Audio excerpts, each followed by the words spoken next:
16-year-old cat said he needed some extra pain meds for his arthritis, and we're not going to tell him no about that. And one of the others needed a bit of attention, and the pet store called so that we could pay by credit card for the rather large order that I emailed them earlier today. I'm very grateful to them for staying open at all, and if they want me to give them the order in advance, pay by credit card, and then just drop by and pick it up without hanging around the store, I'm good with that. I'm just too relieved that they're still open, because I can't use grocery store food for these guys. So, all of that of course happened all at once, and slowed things down a little bit. So, I'm Prism Cat. Some of my friends actually know me as Steph. I write fantasy that is generally LGBT positive, if not outright inclusive. And I have been reading from my novel Black Wolf, which you can get at prismcat.com/blackwolf. All one word. Or with a hyphen. Either way, it'll go to the same place. In various formats. The Wattpad version is actually the most up-to-date. There's also a list of characters there if you're starting to lose track, because there's a lot of people in Haven. Yeah, otherwise, you can just keep hanging around and listening to me read about it. And if I'm doing things with my hands, I'm actually making a cat toy to a design that I made a few years back, just to keep my hands busy while I'm reading so that I'm not tempted to bite my nails or otherwise do things I shouldn't be doing. Okay, so Black Wolf, Chapter 17. The phone rang. Jesse abandoned his painting and raced downstairs to get it. Hello? Hi, Jess! Gisella's voice. Hi, nobody else is around if you're looking for someone in particular. I'm looking for you in particular. Busy? Just painting Kev's in my bathroom. I can leave if something's up. Will you do something for me? Sure. Come meet me in the village? I'll wait for you in front of the library, okay? Yeah, I'll be there shortly. Just let me get cleaned up. I'm all paint. Everything okay? Just, I need you to come. Please? I'll explain when you get here. Don't kill yourself getting here. You better take a shower if you're that much of a mess, but don't take all night. No problem. See you in a little while then. Bye. Bye. Puzzled, he had a quick shower, getting rid of as much of the pale blue paint as he could. He had never claimed to be neat about painting, and changed into his own clothes instead of the older jeans and t-shirt Flynn had given him for messy work. He left the house and headed for the village proper, at a fairly rapid walk, clean if perplexed. Gisela was perched, on the wooden bench, in the middle of the library's grassy yard, waiting impatiently. It's about time. Come on, I'm thirsty. I want to go get a drink. Why did I have to come down here right now? Oh, relax. I'll tell you in a minute. She got up and started down the sidewalk. He fell into step beside her, around the corner, and to the end of that block. There's a cool place called the Brewery, Gisela said. Kevin told me it's a bad pun on witch's brews, but I don't know if he was teasing me or not. That might actually be it, because the owner is related to Kevin Laurie, and he was Kevin's teacher in magic. There's no sign. That way no tourists wandering through can find it. So why are you telling me? Because you aren't an outsider anymore, and you won't tell anybody else. You can see it from here. Any guesses? Jess considered the street. There was a post office, and a garage, and a store with a sign that said Venus Alive, and a hairdresser, and otherwise only a few huge, old-looking houses, most with impressive yards, some with small signs visible, suggesting that they were now at least partly businesses rather than homes. No idea. Gisela bounced up onto the porch of the house at one corner. Or at the corner. The one with the privacy fence around the backyard. Sorry, I promise I'll concentrate better as soon as I finish this one little bit on this toy. This one. The porch was large, spanning both outer faces, and all along the top were carved fantastic animals. Dragons, strange-looking birds, hybrids. Something he seemed to recall was a griffin. Just over the door was a carved cauldron with a bird with a long trailing tail flying out of it.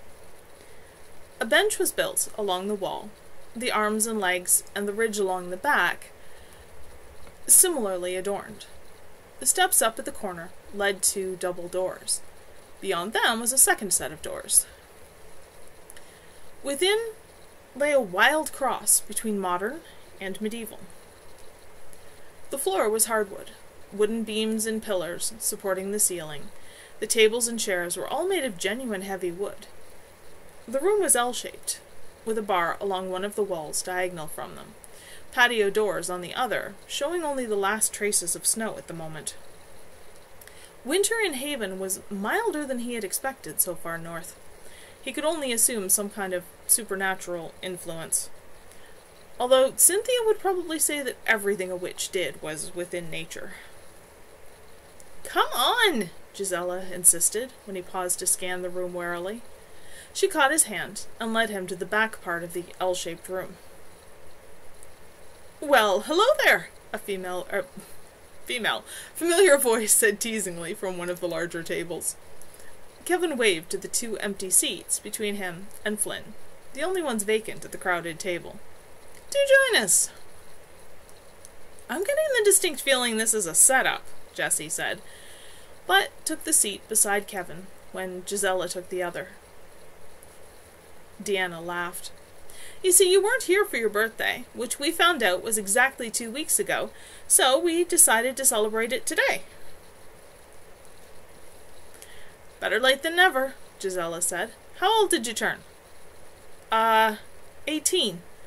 I didn't even remember my damn birthday." "Well, we did it for you," Flynn said. "Happy birthday, belatedly." "Gotcha," Gisela said gleefully. "And you thought I was in trouble." "So, let's party," Cynthia said. "Money's no problem." Nick came over to deliver menus. "Finally got you here, huh? Want me to get drinks right away?" Quick decisions, and he left to get them, while they spent more time on choosing food. Most of the appetizers on the menu, to be shared between them, before the range of entrees. After supper, they went for a lengthy walk in the cool spring night, and stopped to rent a couple of movies. There were presents when they got back to the house. His mind offered up images of Christmas mornings and birthdays, of expensive presents that for the most part he didn't want, and yet was expected to be grateful for. He winced away from the memories. He'd be just as happy to forget holidays altogether. Except here he was sitting in a circle, with 6 people, who each had a present for him, and he had no doubts at all that this was utterly different. Flynn's was a single silver earring, he said, to replace the old silver crescent stud through Jessie's left ear. The new one was a crescent moon on a short chain. There was a necklace to match, the same crescent on a silver chain. He switched immediately and clasped the necklace into place. Moon symbolism had always appealed to him, maybe because of his natural tendency to be nocturnal, and these were simple, but just right. Kevin's was silver and bronze in a very different form. A dagger with a 6-inch blade, and interestingly, the minimal adornment on the graceful hilt and sheath was all lunar. "It took me hours to fix the spells on my knife, you know." Jessie started, found Kevin watching him, grinning. The words formed clearly in his mind, unmistakably Kevin's voice. "If you ever touch any of my tools again." There was laughter behind the threat. "Why are you blushing?" Deanna demanded. "Kev, what did you just say to him to make him blush that red?" "Oh, nothing," Kevin said innocently. "Since you were so interested in mine, I thought I'd get you one." The dagger felt good in his hand. He drew it, half expecting another painful shock, but nothing happened. Only metal. It felt almost familiar, comfortable. He slid it back into the sheath and laid it beside him on the floor to see what was next, doing his best to get his blushing under control. He should have expected Kevin to know, after everything he had seen the mage do. Deanna's was a length of wood, bent so the ends were crossed and lashed together, with what looked like a silvery spider's web woven in the middle, small beads shimmering like dewdrops in it, and feathers dangling. Just realized I got the wrong window up in the background. There we go. So I can actually see if anybody has comments. And I'm assuming, Indie Diva, that sound and everything is okay? And that you would have told me otherwise?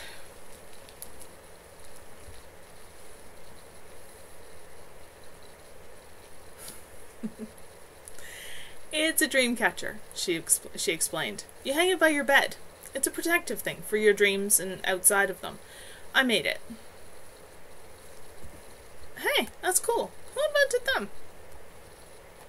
Originally, they're an Ojibwe thing, one of the native peoples. The history's complicated, but they've been adopted by others, especially over the past couple of decades. It's a really useful form for protection charms. Cynthia gave him a new Walkman, which delighted him. His old one had gotten beyond all repair a month ago, and he hadn't had an opportunity to steal a new one yet. This one was better than any he'd ever had, and she had even included an upgraded set of earphones. He decided instantly to keep it out of sight when he went back to the city. He opened the box that held Bane's, discovered a new pair of black jeans and a black t-shirt with a howling wolf in silhouette against the rising moon. Both were the right size. Gisela lingered on the fringes until he was done the rest, then handed him a small box. Inside was yet more silver. A ring, shaped like a snake, holding its tail in its mouth. That's a promise ring, Deanna said, plainly surprised. What promise, kitten? Gisela looked down and blushed. Just friendship and truth for truth, always. That's about standard, Kevin said, flashing Gisela a quick smile. She returned it tentatively. Jesse tried it on. It fit perfectly on the ring finger of his right hand. How did they manage things like that? It was one thing for clothes, easy enough to check anything he wasn't wearing, but ring size? Truth for truth. That was something to think about. Now I'm all set, he laughed. Come here, you. Uncertainly, she came. Squealed when he hugged her, but she hugged him back before escaping. Eventually, they did get to bed. Jesse left the silver and bronze dagger in reach, on the table by the bed, and hung the dream catcher above him in the window. No nightmares troubled him, but his dreams were a confusion of trying to choose the path through a forest that would take him where he so desperately wanted to go, when the map he held showed him only a path that led the wrong way into a desert. Section break. All the world seemed dark and quiet, sleeping peacefully. Sam sat by the living room window, gazing out over the vacant street below her. Alfari lay on her lap, relaxed and alert at once, the way cats had mastered beyond any other creature, purring while Sam stroked her. The sky was bright with stars, but this was the night the moon hid her face from the world. Things were not as serene as they seemed on the surface.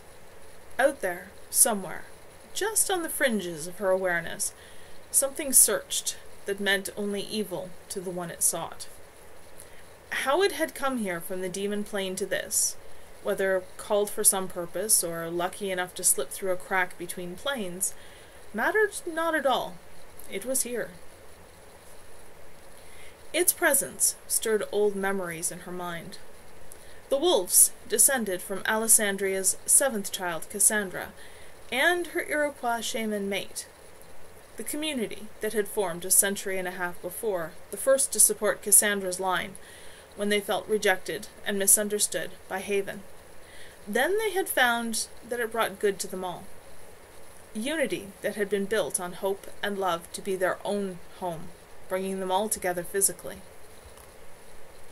A terrifying night of unearthly music from the lake, a storm like nothing she'd imagined could be real, and by morning she was alone and feared only she had survived. Unity, she had realized much later, had died at the hands, or whatever, of the bad sort of demons, and of something unknown, that lived in the deep lake Unity had been built at the edge of. Demons like the one that now hunted in Haven for Jessie. Surely here, amid so many other wolves and other races, and seeking a target who didn't even know himself, it would be unable to find one wolf that still carried Cassandra's blood, and thus was a threat to any hostile demon who manifested on the material plane. "Sam?" Brian said softly. She didn't bother to glance back, as he padded barefoot across the carpeted floor to lay his hands on her shoulders. "What is it?" She started, then realized he wasn't asking about the presence outside, only about what kept her up at this hour. "There's something out there that shouldn't be." "Dangerous?" "Only to Jess. Only if it finds him. I don't matter. No matter what I know, I'm only human." "Not as things stand right now. I don't think it'll find what it wants. Then it'll go away. For a while, at least. They must suspect something to look here." Absently, he began to rub the muscles of her shoulders and upper back. She hadn't known until then how tense she was. "I have a hunch I shouldn't ask." "I can't tell you." "All right. Are you going to sit here all night?" "Until it leaves, I think." "You'll be too sleepy to open the shop tomorrow." "I'll be okay. You can go back to bed." "Call me if you want me." "I will." Brian gave Alfari a good-night rub under her chin, and went back to his room. Sam listened, and noticed in affectionate amusement, but no surprise, that he didn't close his door. She'd been lucky 1,000 times over when he found her. She could ask for no truer friend. Alfari resettled herself more comfortably, quite content to hold vigil with her. It couldn't stay past dawn. Only a few more hours at most, before she could relax and know that once again Jessie had escaped.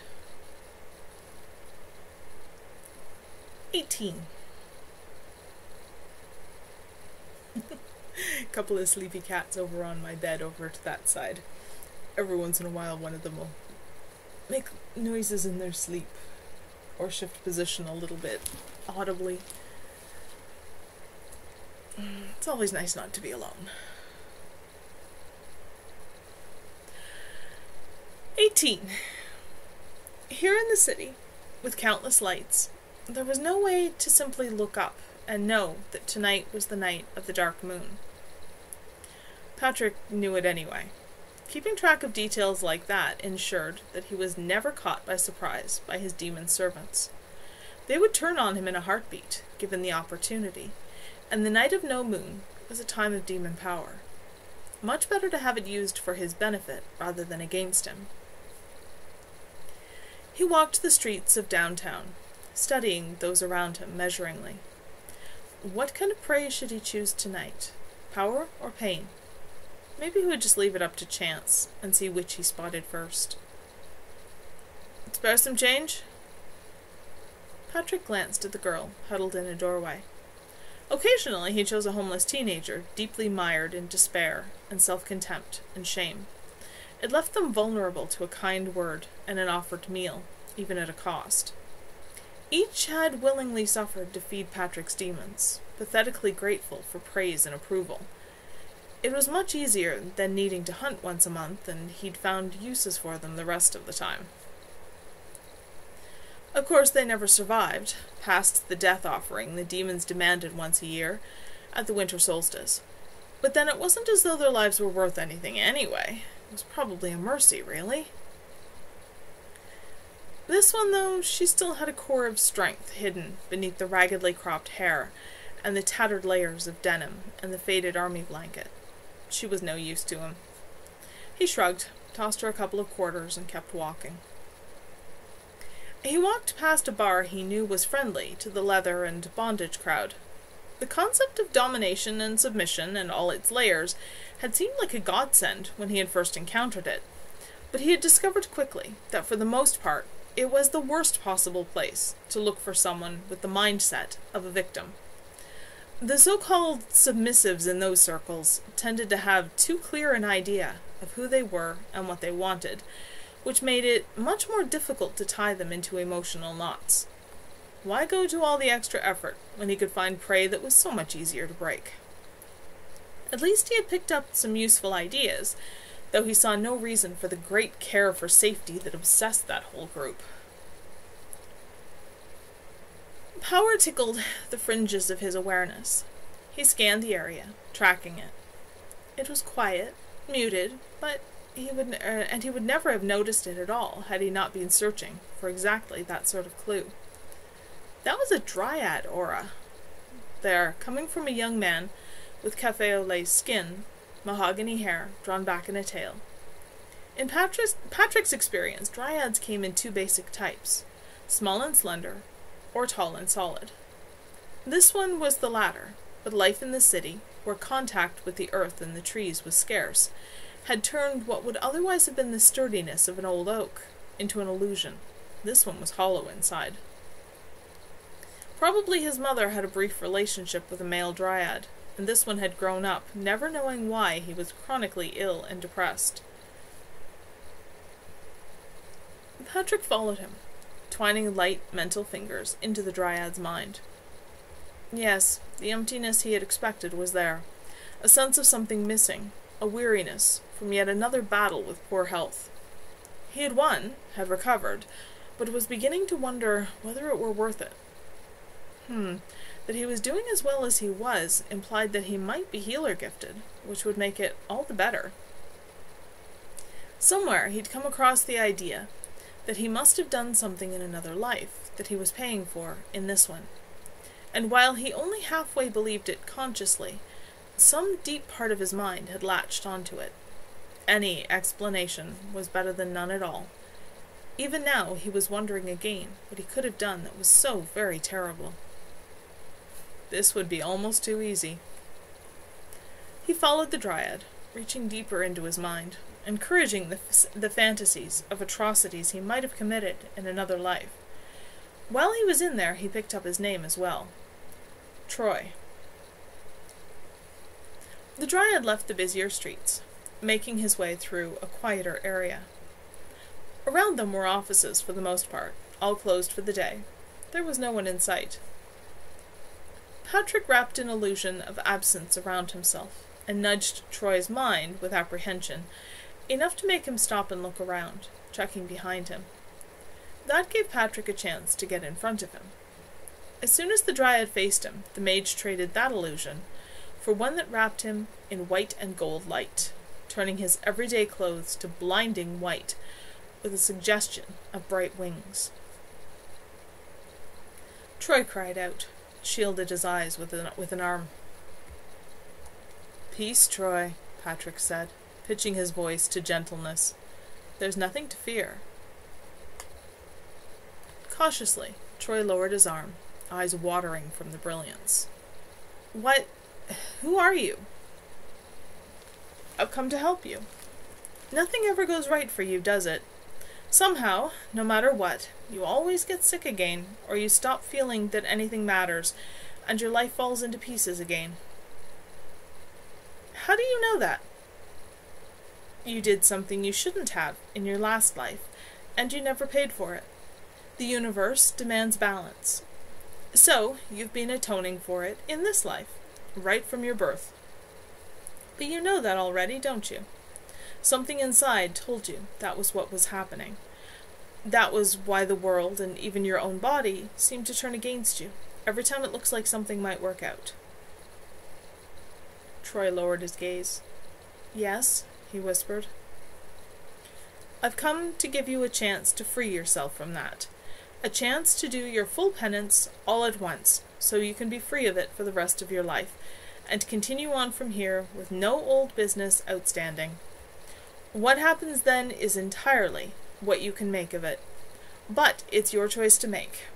It's no easy thing to do a lifetime of penance in a few hours, and once you choose, there's no turning back.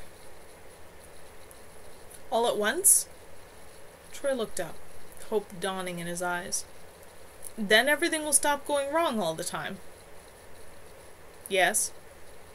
Anything. I don't care how hard it is. I'll do it. Please, tell me what I have to do. Almost too easy. But that was just as well.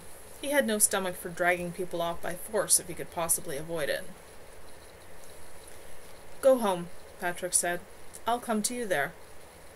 He switched illusions again, from brightness to invisibility, and waited while Troy's eyes adjusted to the twilight again. The Dryad lived in an apartment building. Small wonder he was sick so often, half a dozen stories up from the earth. Patrick stayed near him, unseen. It took only slightly more illusion to slip in the door past him. Now what? Troy asked the empty apartment. Patrick let himself appear, still haloed with light, enough to blur his features, but not enough to completely blind the Dryad. You're certain? Troy nodded mutely. Patrick smiled. Strip. He bound the naked, shivering Dryad with chains made of fiery light, and turned his imagination loose, describing for Troy, in ruthless detail, the supposed crimes for which he was being punished. His primary demon, Sakael, came at his call, in the form of a slight, white-clad, blonde youth of about 12, and watched avidly, drinking in the Dryad's guilt and shame and fear. Hey, old dude! Do you want to come up? Do you want to... You can. It's okay. Move the kitty-making toys out of the way. Ship sideways and lean down to grab the old dude. Come on, dude. Yeah. How come you always complain when I give you what you ask for? Yeah, I gotcha. It's okay. You can stay here with me. When Patrick decided Troy was ready, he turned to more physical forms of penance. There was a certain satisfaction in this, in the control it gave him over another person's body and mind and emotions. This aspect of his bargain with Sakael's kind he had taken to eagerly. Hi, sweetie.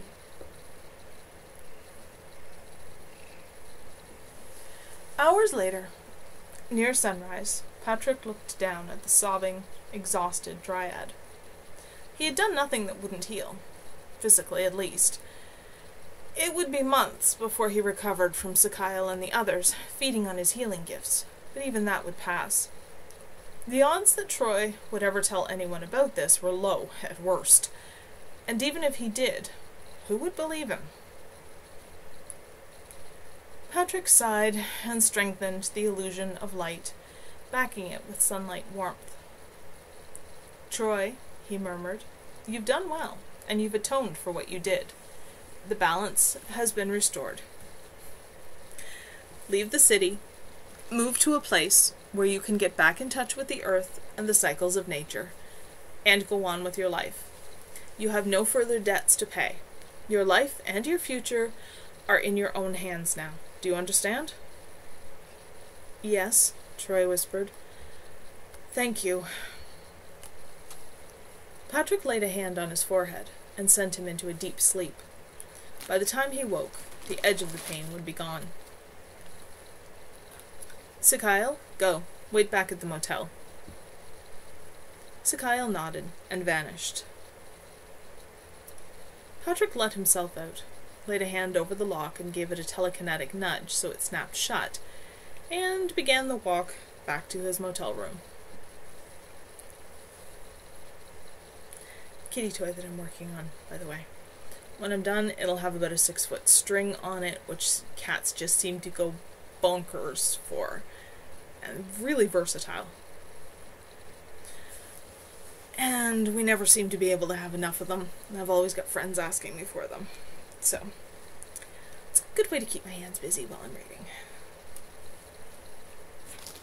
Even if it does make my hands smell like catnip for a bit. 19. A dream shifted and led Jesse back to the waking world. He opened his eyes on moonlight. The dream had been very vivid. His dreams often were in Haven, but the nature of it now escaped him, leaving only the memory of intense joy. Easy, easy. Oh, come here. I gotcha.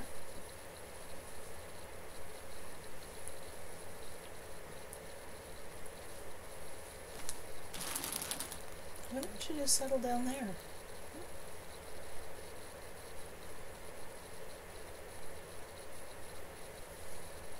Yes, I know you smell the catnip.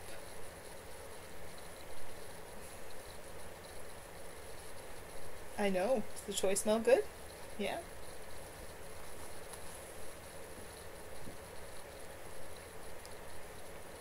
So I haven't even got it finished and you're already claiming it. Okay. You're a silly boy.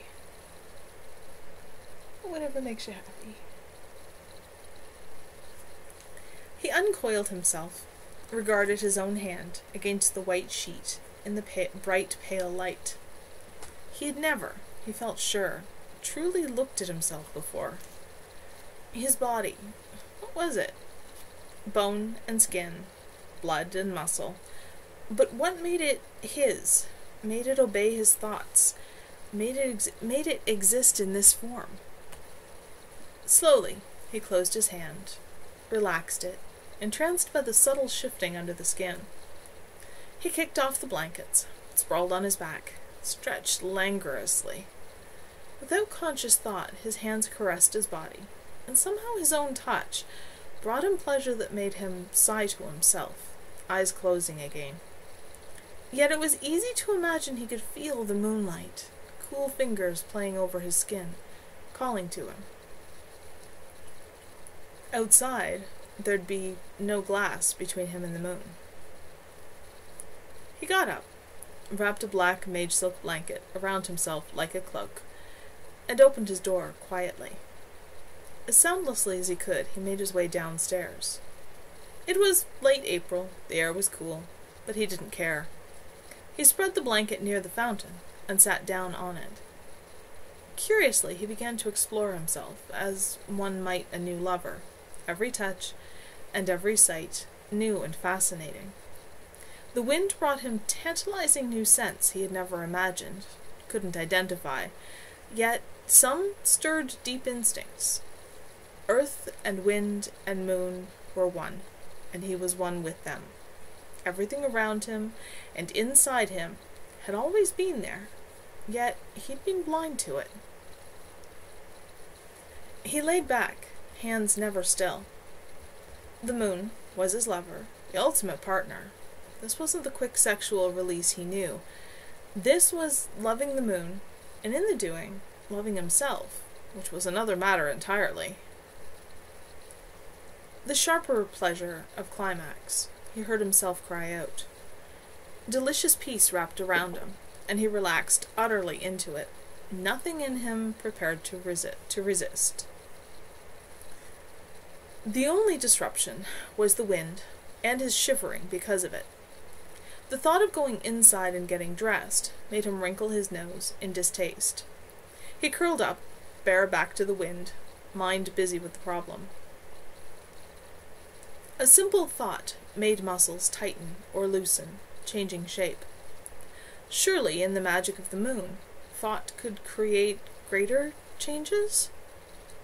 His instincts told him, yes, that was the way, the best solution. All he had to do was close his eyes and reach, deep down inside, to the place where his instincts dwelled, and wish, with all his being and feeling and needing. Pain shuddered through him, but pleasure as well. He accepted both joyfully, as his body warped itself into a different form, a form it had never taken, yet which it knew right down to every cell.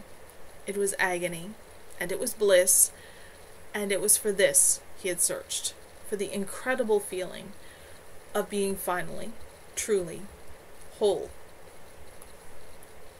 He writhed around, got his feet under him, all four of them, and though he swayed a bit, he stood up and shook himself. Much better. The wind could ruffle his heavy black fur without chilling him. The sounds and the scents were so dizzyingly strong, calling to him. How could he ever have not noticed them before? Walking on 4 feet took practice, but he caught on, then tried lengthening his strides into a run, and discovered another joy, the easy strength of lupine muscles, tensing and releasing, 4 feet, hitting the ground in a rhythm that carried him at a speed all out of proportion to the effort involved. He raced madly all over the yard, his body zigzagging to avoid obstacles before his mind consciously registered them. He gathered himself, lunged over a lawn chair without touching it, and caught his stride again on the other side. Under a tree, he picked up a stick, pranced a few yards away to fling it skywards with a toss of his head, then chased it to repeat the game. After a number of tries, he grew quick enough to sometimes snatch it right out of the air. Playfully, he snapped at his own brushy tail, chased it around and around until he collapsed giddily to the muddy ground, panting. After a moment, he loped back to the fountain, jumped up to place his front feet on the rim, and lapped thirstily at the cold, clean water. Then off he went again. This time he investigated scents. One he found over and over, his instincts identified as alpha wolf. But he knew too that he had permission to be in the alpha wolf's territory. Other scents wended their ways across the yard, ended at trees or holes. By sniffing at the picnic table, he could pick up so many scents. Surely if he knew them all, he'd be able to know everyone who had touched it for days. Following a trail, he hesitated at the gate. Here in the yard it was safe. Out there, anything could happen. The moon wanted him to go, to run far and free, to explore this new world he had been given. No walls. He didn't need walls to protect him, or his leather and denim, or anything else. Only himself. He wavered a moment longer, turned away from the yard, allowing the enticing scent to lead him out into the wild woods. Eventually he lost that trail, but that didn't matter. So much lived in the woods, he had never dreamed half of it. Scurrying things and flying things and prowling things. A neighbor's cat he came across, dining on something she had caught. Suddenly everything was alive, and he belonged here as part of it. He stalked a hare, wriggling on his belly in the mud, but when he pounced, it fled, and he couldn't catch it. He wandered blissfully until weariness caught up with him. A little searching found him a place to curl up, half under a fallen tree and out of the wind. And he slept.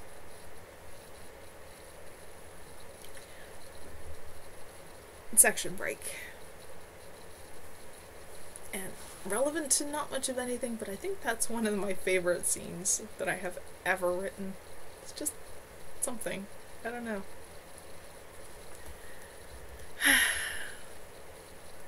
Kevin came down to the kitchen, found the kettle plugged in, and the inner door open, and no sign of Bane. That was uncommon.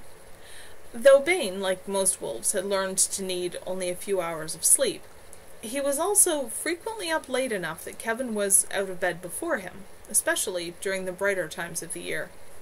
And what was so interesting outside at this hour? He pushed the screen door open and stepped onto the porch. Hanging over the rail were Bane's robe, worn more for warmth than modesty, and soon to be discarded for the summer, and a black mage silk blanket, a color he'd done only for Jess.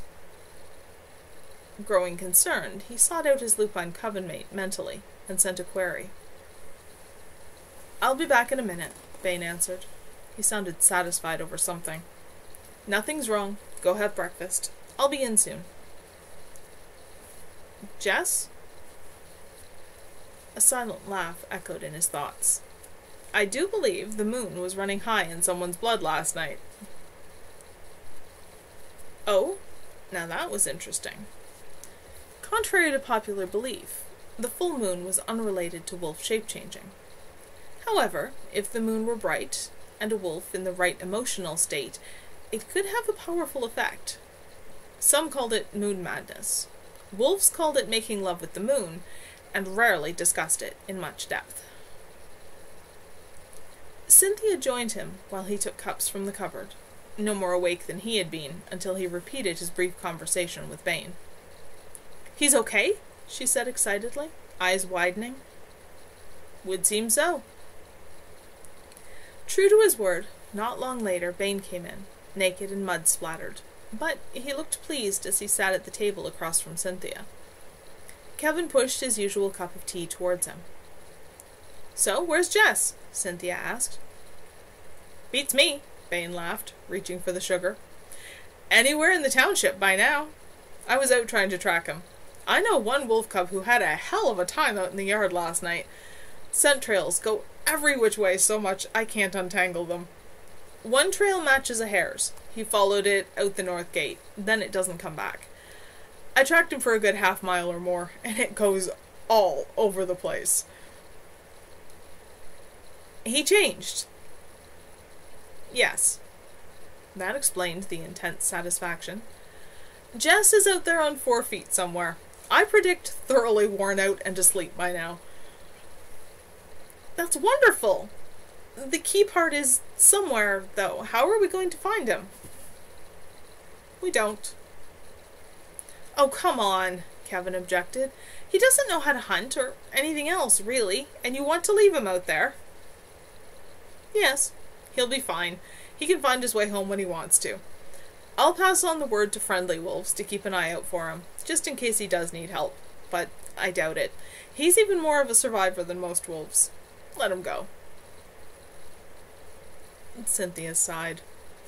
"This must be a wolf thing, because I don't understand. But, all right, you'd know." "Everything's all right," Bane assured her. "The moon wanted a lover last night, and it happened to time itself with Jess being ready to run. Everything's completely new. There are as many new things to explore as there are stars in the sky, and he's just been given all of it. Would you be in a hurry to come back to everyday life?" Kevin echoed the sigh. "No, I suppose not. It's just second nature to worry about Jess these days." "Don't. He's probably happier than he's ever been." He looked down at his cup and smiled. "I almost envy him. He gets to find everything for the first time, instead of just growing up knowing it. Ah well." He stood up, went to the phone, pressed one of the memory buttons, and waited. "Morning, Liam. Is Eva around? I have something important to tell her." "No, I can't tell you to tell her. Get her. She'll forgive you, I promise." The section break.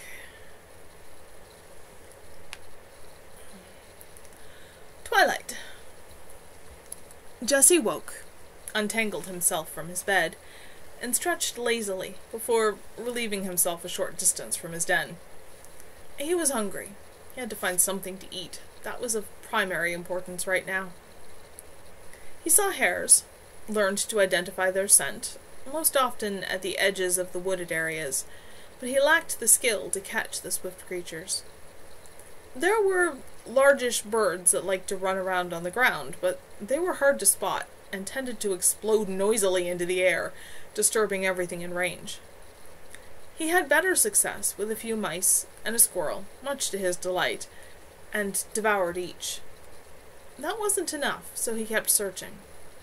He came across a stream and paused for a long drink. That helped a little. Where could he find food? He had more sense than to challenge the porcupine he met up with, after it bristled its quills and turned its tail towards him. There must be something he could catch. He came to the stream again, and a patch of tender green grass. Instinct gave him a nudge, and he snatched a few bites of that. Tasteless, but it helped fill his stomach. He lay down there in the grass, pondering this dilemma. Food was all around him. Now, how could he make use of that? Since he didn't have experience, or a teacher, he would just have to use his wits. There was one highway of note that ran through the township. Maybe he could find a meal waiting for him? He wasn't sure how he oriented himself and found the right direction, but the one he went in he was certain would take him to it. Deer trails and people paths let him lope at a more or less steady pace most of the distance. He skirted around houses and farms, finally reached the highway, followed it. When cars drove by, he flattened himself against the ground, in the shadow of a bush or rock, and effectively disappeared thanks to his black coat. He ranged some distance, was about to give up when he smelled something. All was quiet. He darted across the highway to inspect it. A groundhog, he thought, and not long dead, perhaps sometime that afternoon. He carried it farther from the highway, tore into it ravenously, ate everything except a few noxious-smelling innards and the bones. There, much better. The sun was creeping over the horizon by the time he finished. On a hilltop, he found a huge flat rock, unshaded by trees, and laid down to lick away what he could of the mud and bite at the burrs tangled into his heavy fur. The sun felt good. Black absorbed the heat and carried it to his bones. He finally gave up, rested his head on his paws, and drowsed away the afternoon in pleasant dreams. Section break. I need a quick mouthful of tea.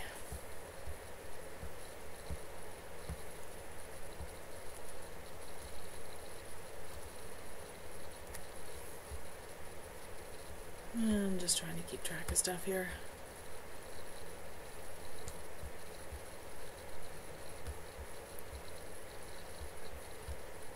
Way too much. Way too many windows. Way too much of everything.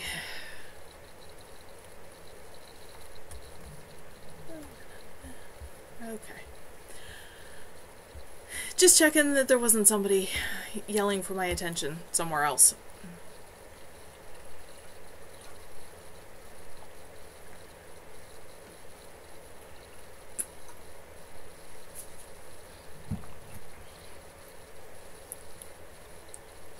I need a way to put Twitch comments and Discord and Twitter and Facebook and Wattpad all into one program so I can just watch that. I know, there are programs that incorporate multiple kinds of social media, but they won't have all of them. Okay, so section break, and... Alright, I'm not settling for roadkill tonight. I'm gonna have real, proper, fresh meat. He'd had to resort to that again the prior night, after even less success than he'd had during his first night completely on his own. It worked, and his body didn't object, but his pride did. He was a wolf. He shouldn't have to eat what was already dead. Determinedly, he prowled the woods, as stealthily as he could. Everything had to drink, right? He oriented on the lake, stayed near the shore where he could, except where there were houses to avoid. Aha! A raccoon, fishing around in the shallow water, and as yet unaware of his presence. He circled, so he was downwind, and dropped to his belly, inching his way closer. That was a respectably large animal. If he could kill it, he'd have an excellent meal. If he could only be careful enough, remember every detail he had learned in all his failed attempts for 2 nights. Closer and closer and pounce at it, grabbing for its neck. It squealed and moved. His teeth tore deeply down its side without killing it. As it ran for the nearest tree, he jumped at it again, the taste of blood, overriding any logic and putting pure instinct in control. This time he seized it by the back, shook it violently until he heard bone snap and felt it go limp. He dropped it, panting. That was heavy. Triumph surged as he nudged the now dead raccoon with his nose. He'd killed it! All alone, he'd hunted and killed, and could now enjoy the rewards. Intensely pleased with himself, he flipped it over, pinned it with one foot so he could rip its underside open, and give himself access to the hot innards. Quite some time later, very full and satisfied, he had a drink and gave the remains a last sniffing over. Not much left, but it had been the most delicious thing he'd ever eaten.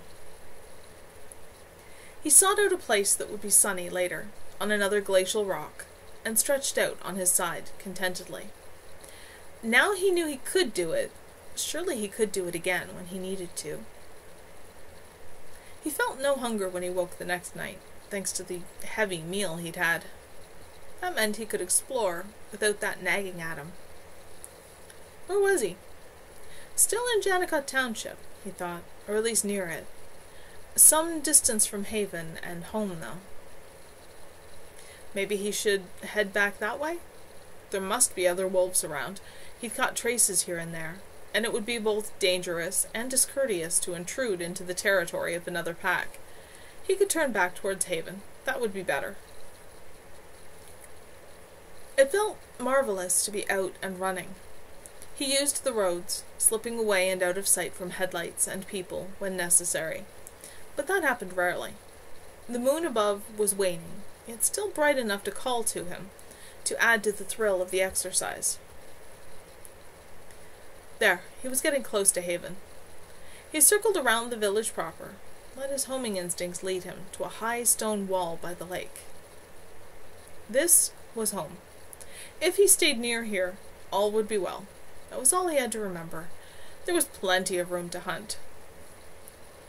He sniffed around the gate, picked up the alpha male's scent, and that of the alpha bitch and others. Automatically, he marked the ground by the corner, letting anyone else who came along know that he had been there, and spun away. Section break. Lazily, he stretched in the afternoon sun, enjoying the feel of it on his bare skin. It had taken him a few nights, but he had mastered shifting back and forth between both forms to take advantage of each. His wolf body might be better adapted for living this way, including in that it didn't need to be fed every day if he ate well enough. But his human body could do things like climb trees for eggs, or get the feathers off a bird so he didn't have to taste the vile things. He was becoming quite adept at shape-changing, in fact. It would be time again, soon, to go hunting, so he turned his thoughts towards planning that. What trick could he devise for tonight? He rolled over on his stomach to let the sun warm his back, grateful for the other stones acting as a windbreak. It was so wonderful here. He couldn't remember ever being so completely content. There was nothing to hurt him, no one telling him he was bad and would never be any use to anyone, no confusion or mysteries. Everything was finally fair. He ate if he was clever and quick enough to catch something, and around that he could play or explore, learning about all the new things. Then why did he sometimes feel just a little lonely? This would be even more wonderful if there were someone to share it with. Wouldn't it?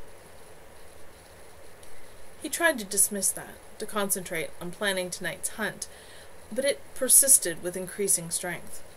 Wasn't there more to life than simply running around the woods wild, avoiding everyone?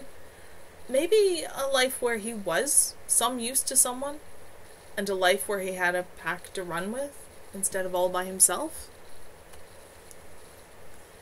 He wrestled with the problem, without arriving at a solution, long past, shifting back to fur as the air began to grow chill. On into the twilight he had always loved, and now only felt more at home in. He visited the nearby stream for a drink, and went prowling for his meal.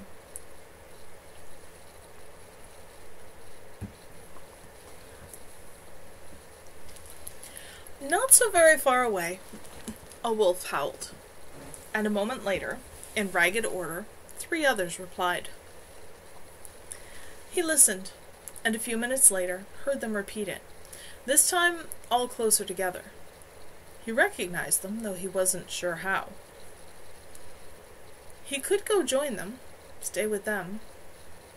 No, that was crazy. He could survive on his own. He didn't need anyone else. He didn't have to give anyone a chance to hurt him, ever again. Except that the blissful happiness of the first days had faded, and he knew there was still something missing.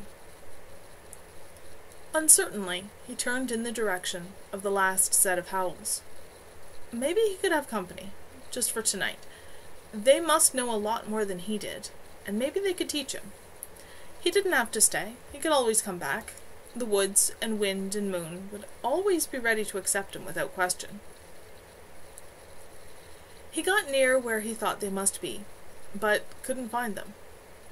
Shakily, he sat back and coiled his tail around his feet, and concentrated hard on throwing back his head and howling. It wasn't as musical as theirs, but it carried. Immediate response. It didn't take long at all for 4 large furry bodies to come racing through the forest to him. They greeted him joyfully, everyone trying to welcome him at once, Alpha Wolf and Alpha Bitch and the other 2, telling him so much, all in one confused tangle, that he couldn't understand anything except their excitement and delight. The Alpha Bitch finally began to snap at the others, driving them off far enough that he had room to breathe, while she shielded him with her own pale-furred body. Affectionately, she licked his ear, the one that had been savaged by a groundhog some time before. "Hunt?" she asked, quite clearly, though the human part of his mind couldn't figure out how. He thought it was in large part body language that his instincts translated for him. "Hunt," he agreed. "Hungry." "Teach," promised the other male wolf, not the alpha one. "Hunt." The alpha wolf, large and dark brown, paced back and forth a few times, thinking. He must have reached a decision because he spun around and loped away. The rest followed. The older wolves showed him how to hunt sleeping ducks, brown ones with bright iridescent heads, as a team. They found a trio of them sleeping under a tree near a pond, and the alpha male nudged him into following the other male and alpha bitch around between them and the water. The alpha male and the chestnut bitch stalked them, and while the alpha male seized one, the chestnut bitch missed, and the third took off as well, directly towards the 3 waiting wolves. He snatched at one in vain, but the other 2 caught the escaping birds. The 5 of them shared the 3 ducks amicably, the alphas claiming less of the best bits than they could have. All 4 of the older wolves, in fact, let the young black one eat what he realized belatedly was more than his share. He liked having the company, being able to smell the other wolves all around him, even more than the food. Bellies full, they got down to the serious business of fun. The alpha bitch dropped into play position, chest low, ears forward, tail waving. He obligingly pounced at her, and she darted away, inviting him to chase her. The chestnut bitch jumped out of nowhere to attack him and send both of them into a sparring match of playful growls and snaps. The alpha wolf pursued the chestnut bitch in and out around the trees until the black wolf crouched behind one and leapt out at him, startling him.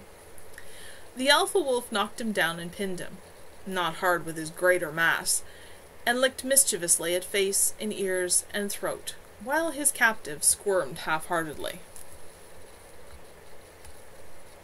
In someone's deserted pasture, the alpha bitch shifted to human, picked up a stick to throw as far as she could, and the others raced after it. After a time, the alpha wolf traded with her, so she could have a chance at the game too.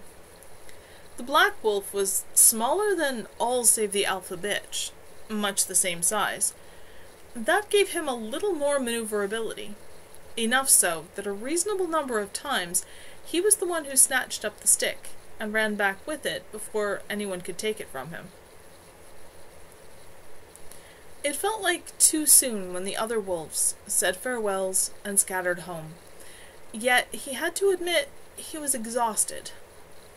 The alpha wolf waited for him, and together they loped back to a grey stone wall, and in a gate, and up to a porch that looked over a fountain. There they curled up together, sharing warmth, and slept.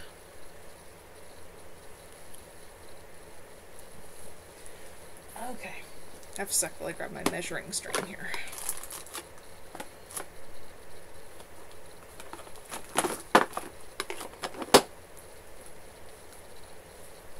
Just want to see how I'm doing on this.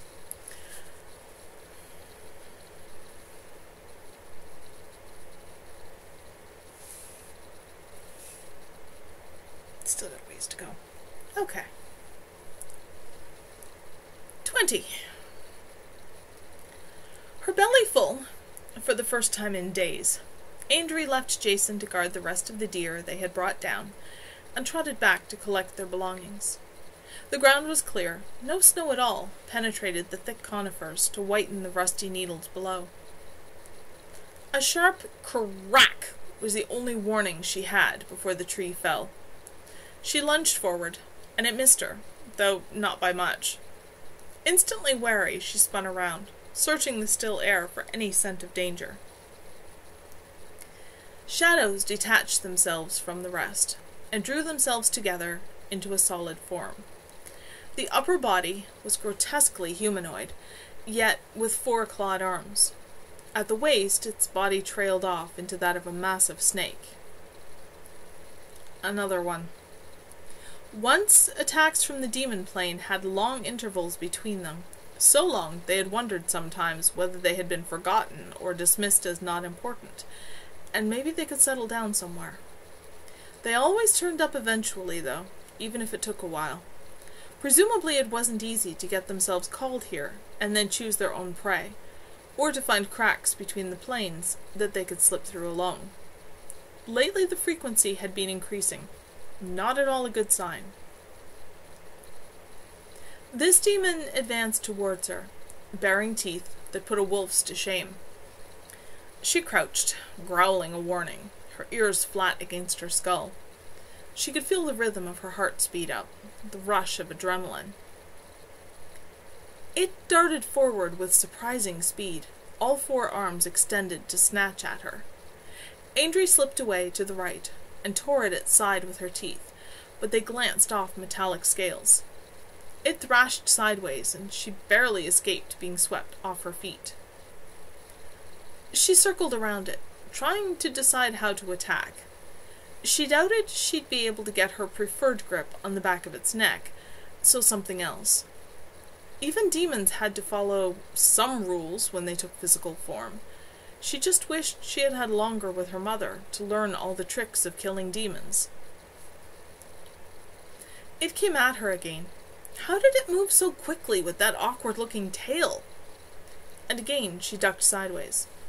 This time she snatched for one of the arms, and closed her teeth on it with all her strength. The claws of the other hand, on that side, raked across her hindquarters shallowly, but she crunched down harder, chewing at it. The demon shrieked and whipped around to bring the other claws into play, and she backed off, noting in satisfaction that she had half-severed one hand from its wrist. Still screaming, it drew its arms in close to its body, and the whole shape fluxed. A huge snake reared above her and hissed. Blood dripped from one side. All right, how was she to get through those scales? She grinned to herself. Easy. Don't. She turned and fled, back towards Jason. It couldn't keep up with a running wolf in that form. It had to shapeshift again to follow her, as she had hoped. It took the form of a black wolf, half again her size, and ran after her. Avery watched her surroundings closely for a place she had passed a few minutes before. There, she thought, hoped, she had enough of a lead to pull this off. She crested a small hill, reached the bottom in 3 more strides, and slewed to a halt to hide herself in the shadow of a tree to one side. The demon came over the hill and past her. 5 feet later it halted, finally realizing something was wrong. Too late. Andrea flung herself at it from behind, ripping with teeth and front claws, doing as much damage as she could before it could shift back to its snake form. Not quite enough damage, though it was now blood-streaked in a number of places. She fled again, and again it went back to Wolf to pursue. She had yet to meet a demon that would fall for the same trick twice in a row. Trying had gotten her and Jason both hurt a few times. She'd have to think of something else. A sudden yelp echoed off the trees from behind her. She skidded to a stop and spun around. 2 black wolves were tearing at each other savagely. Not surprising that Jason had heard the demon's screams. She backtracked to help, adding her own teeth and claws in fury.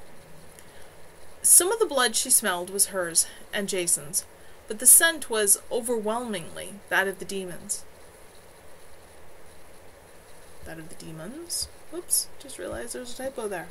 That of the demon. It couldn't even seem to muster the attention to return to snake form. She finally got a firm grasp on the back of its neck, and crunched down, until she felt bones shatter under the pressure of her jaws. With a last wail, the demon melted away, back into shadows and silence. Both panting, the wolves stood still a moment, waiting for the demon rage to pass. They needed to get clean. They needed somewhere they could sleep for a few hours while their bodies worked on the demon poison. Wearily, she forced herself to move, prodding Jason into motion. No snow to roll in, no open water to splash in. It looked like getting clean was going to have to wait a bit. Back to the clearing, where the small pile of their belongings was, and no farther. They curled up heavily, a little apart, and endured. The poison had already worked its way in deeply, spreading its cold fire through every cell.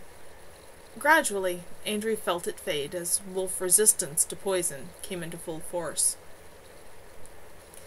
Ravenous, she'd have liked to get back to the waiting deer, but she curled herself around her little brother to wait for him to get past it, licking his ear reassuringly.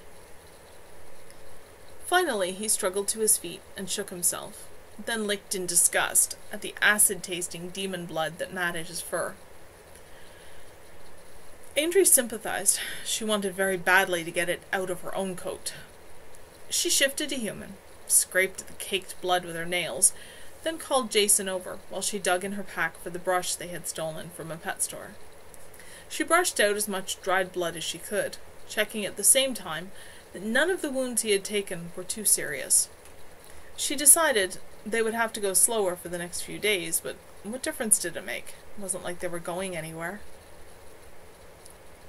Once she finished, they traded forms and places, and Jason returned the favor. More than once Andrea growled at him when he got rough. He'd been oddly distracted for the last few days, though generally in a more bright and high-spirited mood than she had seen in much too long. Each time she complained, he apologized and was gentler for the next few strokes, then drifted off mentally again. At least it got rid of the worst of the mess. She twitched away and shifted back to human, long enough to return the brush to her pack. "Come on, let's go see if anything stole the rest of that deer. I'm starving." Jason nodded, shifted to Wolf, and seized the straps of his backpack between his teeth. He tossed it so it rested across his shoulders, and waited for her. Then together they made their way back to the kill. A few ravens were feeding happily. They paused long enough to give the wolves wary looks. But when neither wolf attempted to chase them off, they went back to their meal, all eating contentedly. Andry wished the ravens would stay. She remembered a family of ravens that had lived near their house, remembered playing with them. But any creature that came with them was likely to die, and she cared too much for these feathered friends to want to see that happen. Once full, they curled up to nap a bit and let that digest. Andry thought they could get another meal from it before they moved on, even sharing with the ravens and anything else brave enough to approach. The ravens squabbled over the meat, then perched in the trees around them. Andry couldn't help but think they were offering to stand guard over the sleeping wolves in return for the meal. That's the end of that chapter. I'm going to take a super quick break just to stretch a little bit and maybe see about more tea or something. And I will be back as quickly as I possibly can, but I can only sit still for so long. Sorry. Let's do the BRB thing. There we go.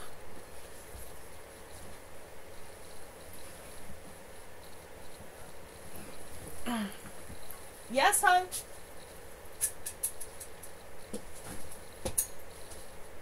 Yes, hon?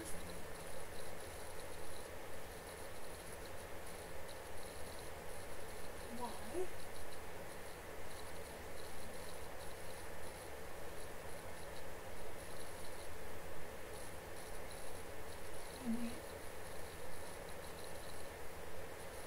During this.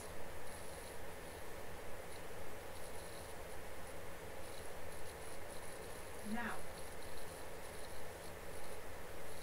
Did she point out that she has serious health issues?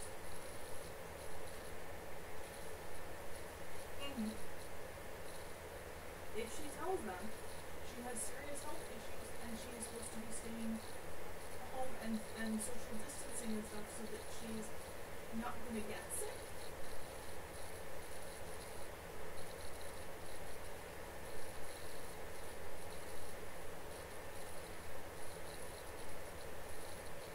Oh, for fuck's sake.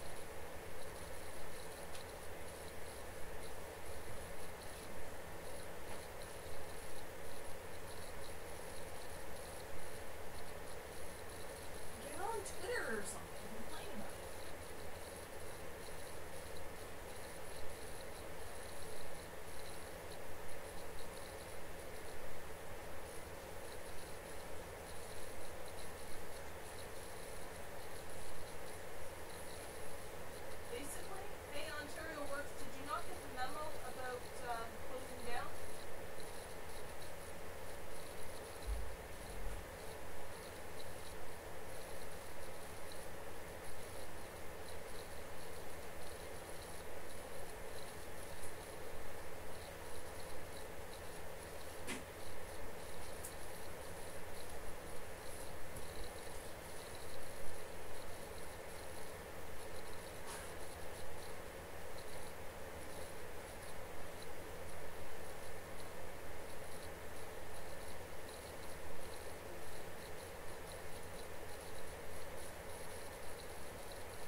stretch a little bit.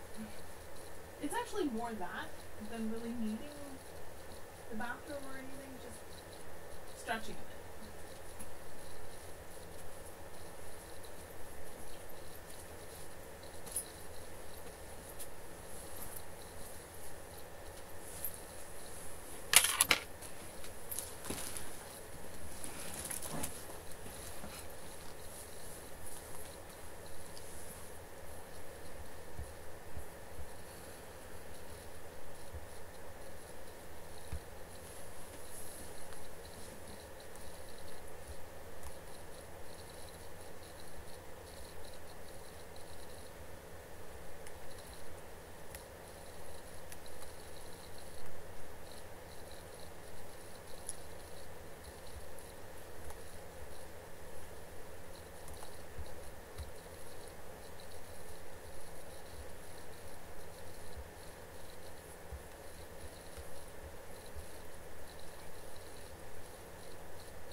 Oops. Okay, I'm back. Sorry, just really needed to stretch for a minute there. Maybe I could sit still if I was a whole lot younger than I am these days, but yeah. So it goes. Okay, where's my cat toy that I was working on? There we go. Chapter 21. Light spilled out the window, above them. He heard someone moving inside, heard the door open, heard a voice say Bane's name questioningly. The alpha wolf raised his head, whined an answer, and the screen door opened as well. The scent was familiar, though stronger and richer now, but he couldn't immediately place either it or the voice that laughed softly. Wolf cubs home, The alpha wolf untangled himself, stretched lazily, and shifted. After an adventure or 20, I'd say, he said in amusement. Looks it. He doesn't even look black, there's so much mud. Go back to sleep, Jess. I have to go to class. He shrugged to himself, rearranged himself more comfortably. Whatever. Sleep was what he wanted to do anyway. He heard the van pull out, but registered it as a harmless sound, and paid no attention. When he next woke, everything was quiet, and the sun was far enough to the west to be creeping under the porch roof. He got to his feet, and shook himself heavily. It made sense to change to human and go inside, but somehow that felt so final, like he was making the choice of houses over woods. He had a drink from the fountain, went out of the yard to relieve himself, and prowled restlessly around. What should he do? The other wolves had been so happy when he'd called to them, when he had joined them. Wasn't this where he belonged? He looked longingly towards the north gate that led out to freedom and wildness, but sighed and shifted to human, and opened the unlocked door. That made him smile. It was certainly safe to leave the door open. Who was stupid enough to venture it with a big black wolf lying there? The kitchen was warm, welcoming. He got a glass of juice, noted impersonally that his hands were a mess, his nails cracked and dirty, small cuts decorating them. Come to think of it, the rest of him was a mess too. Not at all good for his vanity. You coming up? Do you need a hand? Trick? Come on, old dude.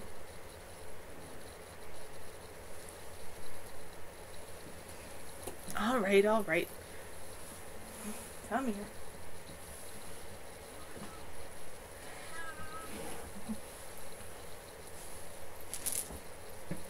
I gotcha.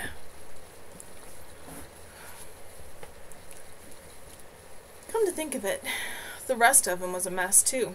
Not at all good for his vanity. He finished the juice, set the glass in the sink, and made his way through the house to his and Kevin's bathroom. His reflection in the mirror made him wince. He had definitely gone wild, although at least Liam's trick for stopping hair growth meant it wasn't as alarming as it could have been.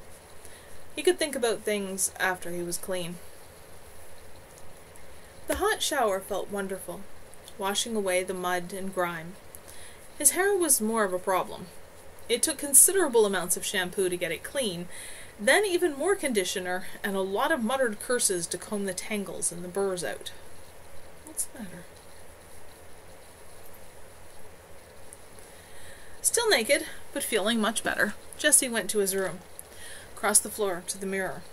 A decided improvement, although his left ear was torn, the silver moon earring Flynn had given him missing. Probably lost beyond all finding out in the forest somewhere. Yet the silver ring Gisela had given him remained on his right hand, and the chain around his neck. Where had they been while he was a wolf? Lost in the depths of his fur? His skin was mottled all over with bruises and scratches and small cuts, none of them more than superficial, but they made him look like I've been living in the forest for how long, anyway? Back in civilization, the balance was shifting, away from his wolf instincts, and the inclination to live entirely in the present. I can change into a wolf. I just spent God knows how long, mostly as a wolf. I really did. Whatever I am, Bane is too, and they knew. They never told me. Whoa, cool it, Jess. How exactly did you expect them to tell you? Hey, Jess, by the way, you're a werewolf. Jesus, I'm a werewolf. I'm a fucking werewolf. Funny, movies never mention how much fun it is. I guess they weren't made by anyone who would know. Well, I don't feel any different, really, other than sort of stunned, which I guess makes sense. How are you supposed to feel when you find out you're a werewolf? I know I don't feel particularly evil, and I didn't get any overpowering urges to kill anybody, so werewolves are probably about as evil as witches and gays. Wonderful. All in one house, a witch and an elf and a dryad and 2 werewolves. Full moons obviously aren't necessary. Silver isn't bothering me any. If Bane and Brian are both werewolves, and I know very well they both are, although I don't know how I recognize Brian, does that mean it's hereditary? One of my unknown parents was a werewolf? And it isn't the usual half-man, half-wolf thing. It's all the way into a wolf. The same as a normal wolf? What do I know about wolves? Please, please, somebody come home so I can get some answers. He glanced at the clock. Over an hour before they would finish classes. Okay, I guess I'm gonna have to see what I can figure out by myself, now that I'm thinking. That was really weird. I was still me, but I was thinking such a different way. If that's always going to happen, I'm not sure I like that. I'd rather be able to think the same always. One way to find out. He sat down in front of the mirror, and took a deep breath. Come on, Jess, you've done this 100 times in the last few days. You can always change back. Do it. He closed his eyes, concentrated on the feeling of 4 feet and fur. This time he was more conscious of the sensation, of pain and pleasure twining together into a single feeling. Neither one as powerful as the first time. He'd felt something like that sometime before venturing out of the house in the moonlight. When? He chickened out of looking, kept his eyes closed until he was completely wolf. Cool. I'm a black wolf. It really does feel neat. Kinda strange, but neat. Having a tail is really weird. I'm not gonna think rude jokes right now. Hey, I'm not thinking different this time. He contemplated his own reflection. Very shaggy fur, and it looked heavier yet around his neck and shoulders, something like a lion's mane. That would make it awfully hard for anything to hurt him there. Not absolute black, though. There were lighter markings, mainly on his face. His eyes looked strangely gold. Was it just because his color sight worked differently? It faded slowly, even as he watched. Maybe not. He stretched, watching himself, and decided he made a very attractive wolf. Midnight fur, shining in the sunlight now that it was clean. Right now, though, he had some thinking to do. He shifted back to human, got up, he'd have to puzzle out position equivalents later, and went to the closet.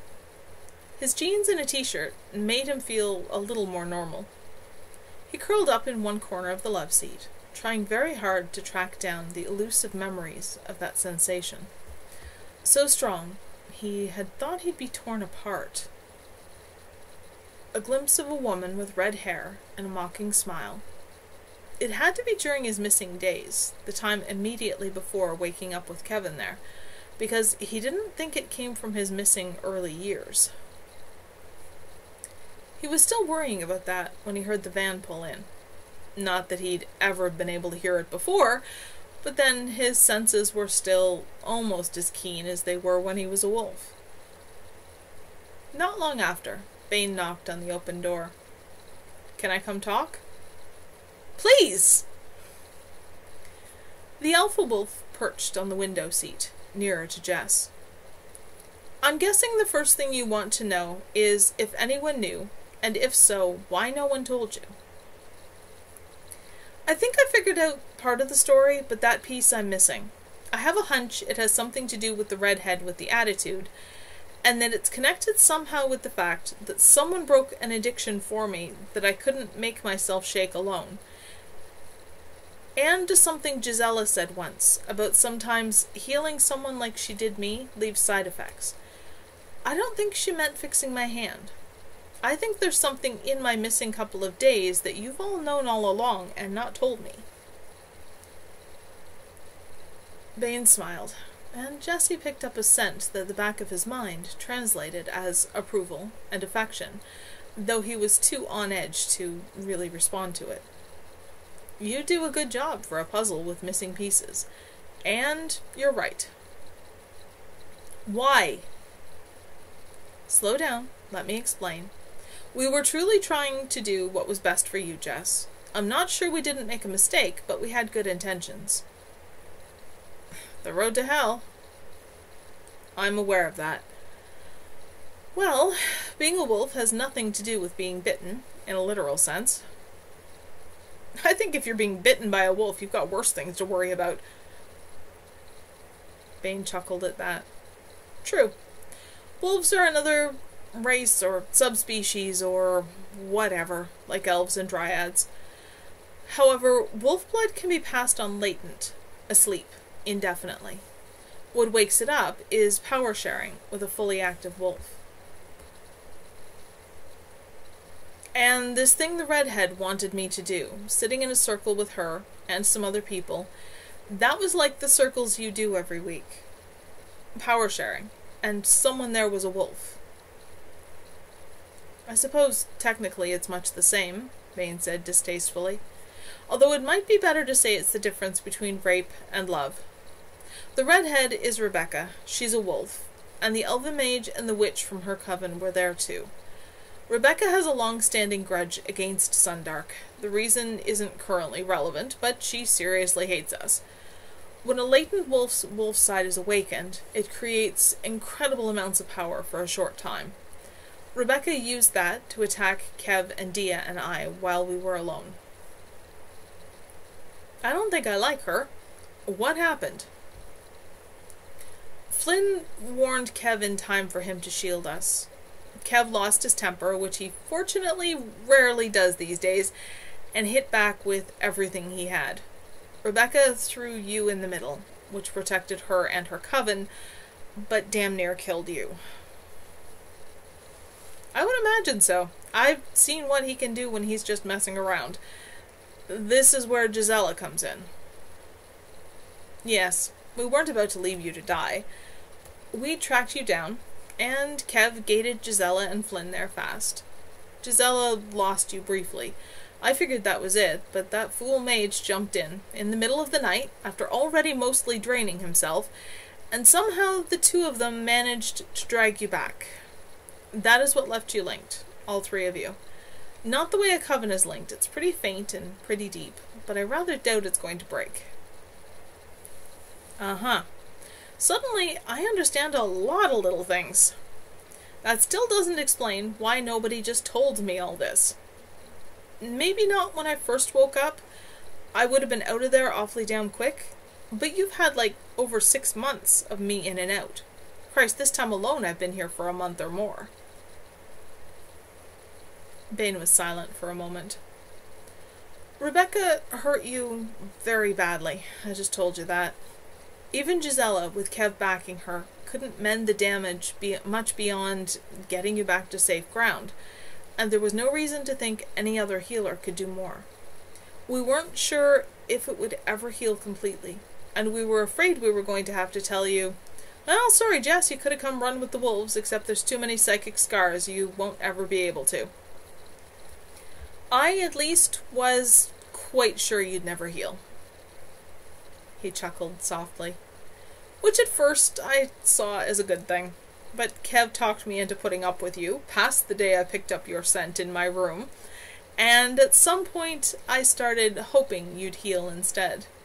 I didn't realize at first just how guilty Kev felt about it, or how upset he was over the idea of you never healing completely. Actually, I'm not sure it completely hit me until I saw just how relieved he was when I told him you had changed. So, we waited. I suppose we should have told you at the very least that there are wolves around, and I think I would have soon, since you already know about pretty much everything else. That's what I meant about good intentions. If you had told me wolves existed, I would have figured it out for myself. Oh? Lots of hints. Dreams, stuff like that.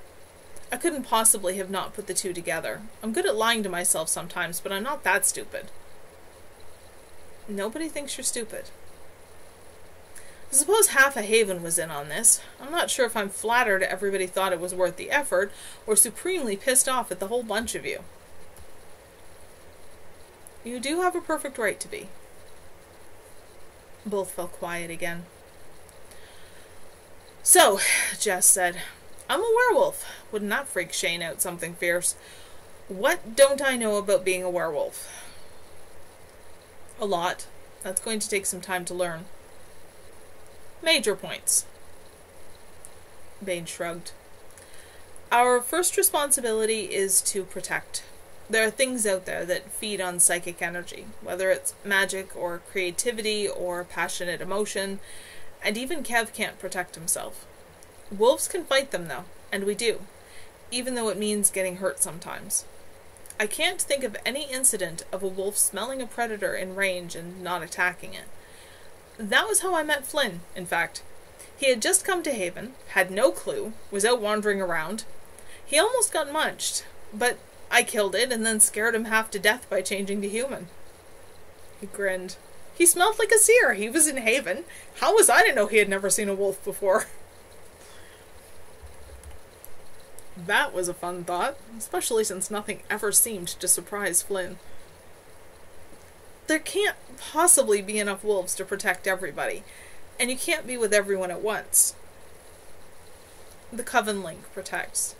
If they killed me, Kevin would be first, Cynthia second, and Deanna and Flynn for dessert. Mages and very strong gifted and witches tend to attract, and any coven with that kind of concentrated power will always have a wolf in it. Weaker covens might not, though, and most solitaries aren't taking an insane risk by staying solitary. You're right, it wouldn't be possible to protect everyone individually. Mostly we defend the area. Haven is collectively the territory of every wolf who lives here, and predators are intruders. There's a whole lot more I'll need to explain about territoriality. That keeps them too wary to venture in very often. Once in a while they get someone, but it's very rare, and usually they have to be begging for it like Flynn was. Predators aren't as common these days as they apparently used to be, either. I think I could live with it if they became extinct. Then they wouldn't need wolves anymore, Jess pointed out. That made Bane laugh and lean back against the wall. There's that. They'd never put up with all our quirks if they didn't need us. Of course, we wouldn't have so many if we could live like we're meant to. There are a crazy number of us living in what for wolves is very close quarters, a territory of a few dozen square miles, whereas one pack of wild wolves can have 100 square miles. Tame food is fine, but without wild food, once in a while we get sick, so we have to be always careful about hunting. It helps that no one else can hunt around here, and the witches and dryads keep things healthy, and wildlife filters in from farther away to fill the gaps eventually, but still. Having to deal with so many other wolves can get extremely stressful. The price of keeping our friends safe is that we get forced into behavioral patterns that just aren't natural for us. Some deal with it better than others. Mostly we learn not to need a lot of sleep, and we spend days being civilized and go play at night. Some people are more understanding than others too. That conversation continued for quite some time, Bane obligingly answering every question Jesse could come up with, until Bane told him Kevin said supper was ready. Mage and Witch greeted Jess with undisguised relief that he was home, as the two wolves joined them at the table. "Were you having fun for the last 2 weeks?" Kevin asked. "I was gone that long? Shit, Shane's gonna kill me. That means I've been here for over 6 weeks. Yes, actually I did have fun, but I think I'll stick with civilization for now." Bane chuckled and handed Jess the plate of steak. "You were gone right through Beltane and on into May. There's a reason we let them halfway tame us. Hot showers and food you don't have to catch, and clean beds being important points. So I discovered. I think maybe this is really home." "We've been trying to tell you that," Kevin said. "I didn't say I'm staying here for good." "Oh, for... How much more proof that you belong here do you want?" "The fact that I'm a werewolf and there are wolves in Haven does not mean I belong here." "Cool it, Phoenix," Bane growled. Kevin heaved a sigh and reached for the pitcher of fruit juice. "So, what is it gonna take?" "I think maybe I'm going to go back to Shane for a while. I always come back, you should know that by now, but I need to think, and he is my friend. I guess there are too many loose ends." "It's your choice," Cynthia said. "Your room's always here waiting, but this isn't a prison." "No, it's just the only safe place I know where anybody actually cares. I'll go in a couple of days, once I feel a bit more grounded in reality."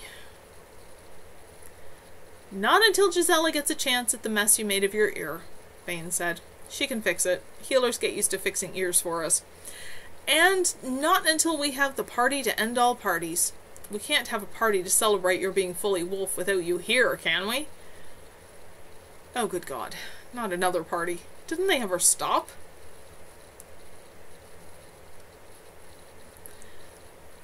"22.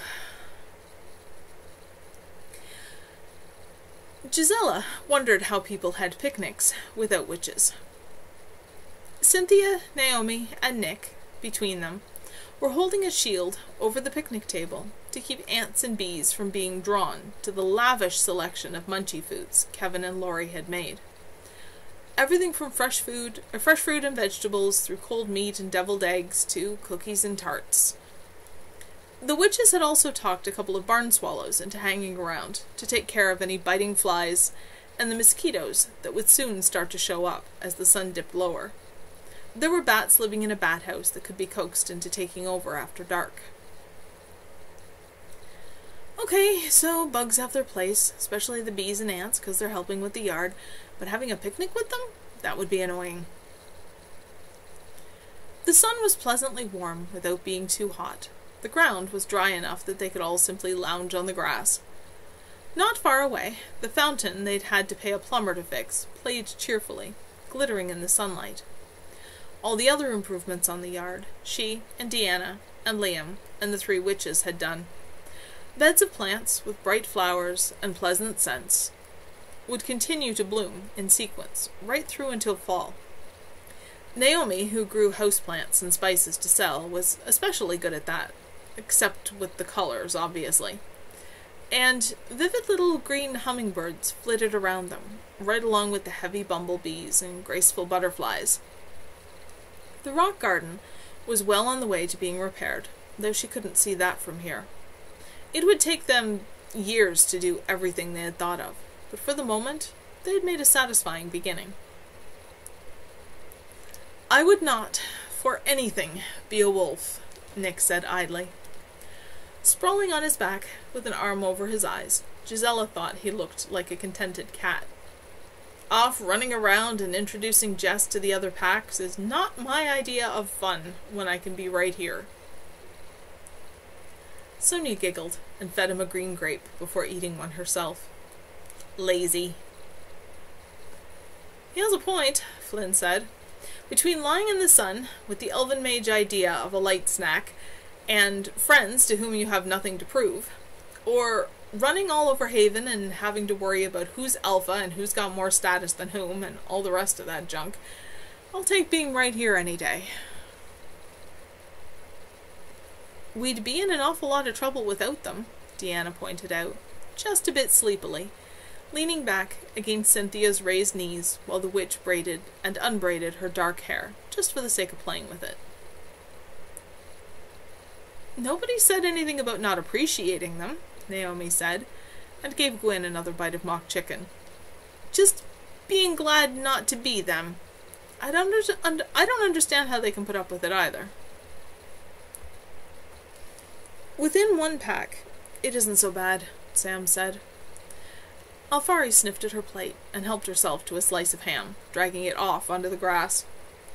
Sam just sighed indulgently and glanced at the bowl of water that had been left in the shade of the table for Alfari and Gwyn, probably making sure it was still reasonably full.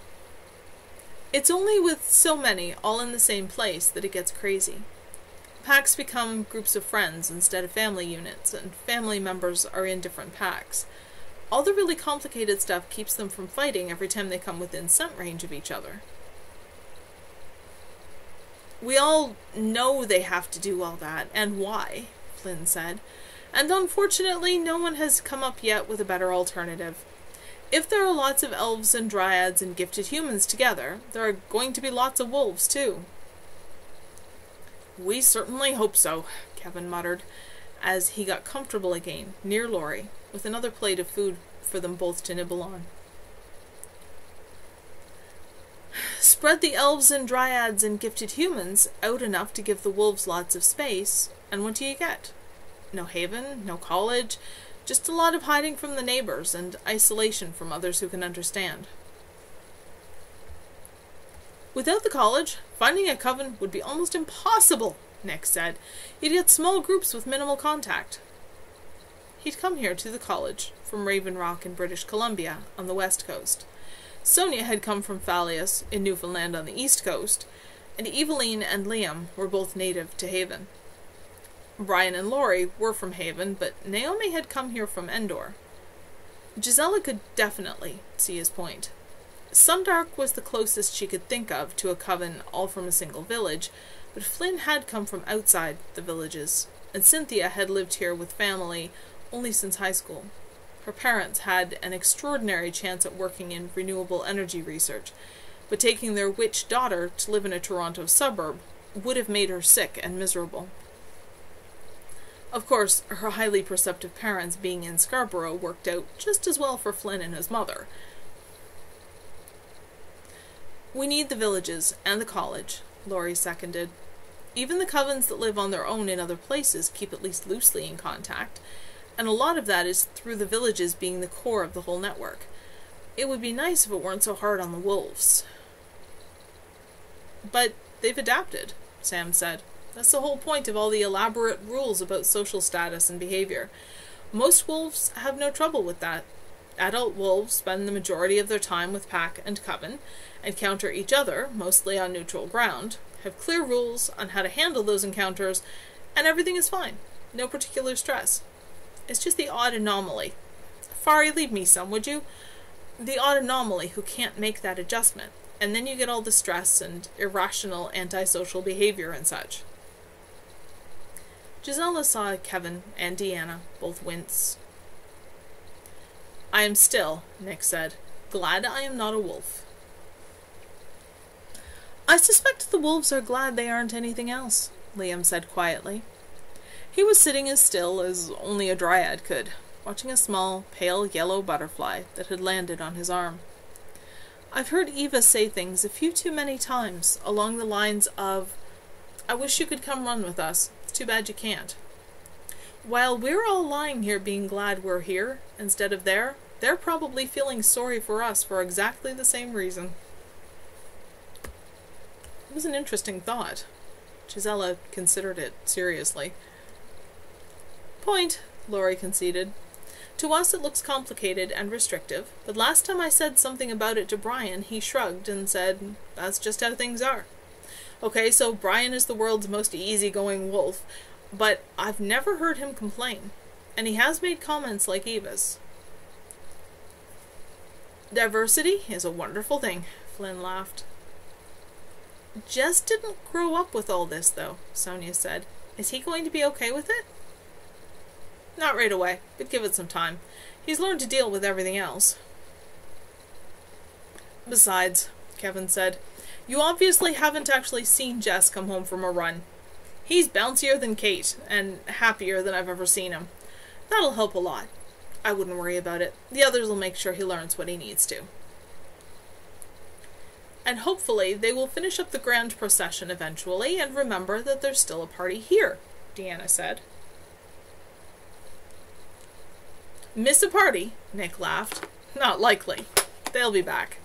And by then the dryads will be well rested, the elves will be well fed, and we'll all be ready to party all night."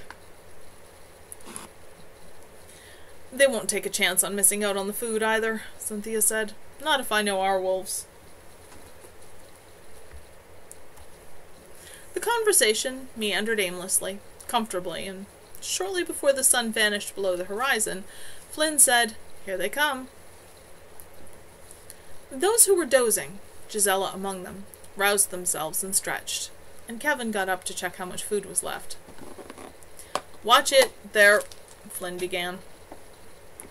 5 large bodies poured in through the gate at high speed, eliciting various yelps and a lot of ducking, as the wolves variously dodged around or jumped over obstacles, people included. Jess cleared Nick and Sonia easily, and skidded to a stop next to Gisela. Excuse me, panting, but with his ears forward and his tail waving.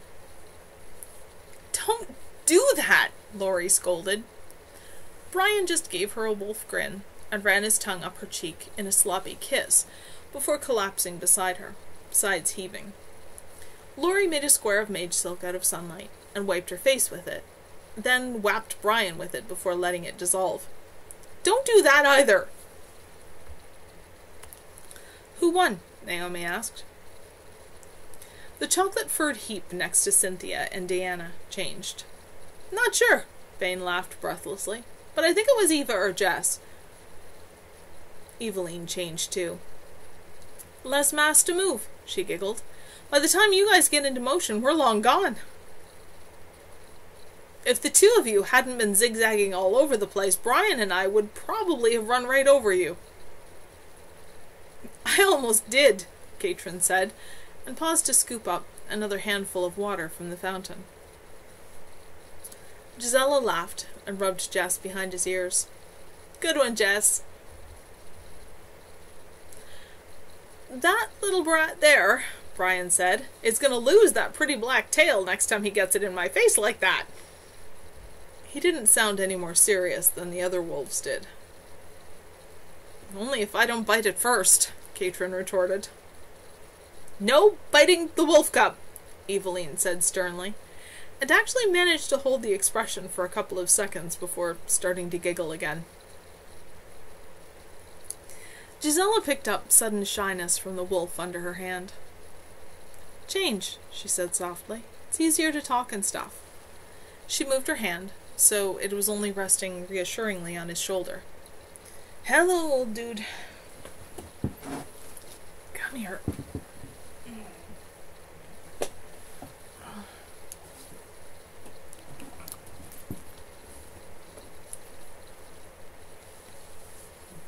There we go. Oops. Yeah, you kind of got stuck on my shirt, sweetie.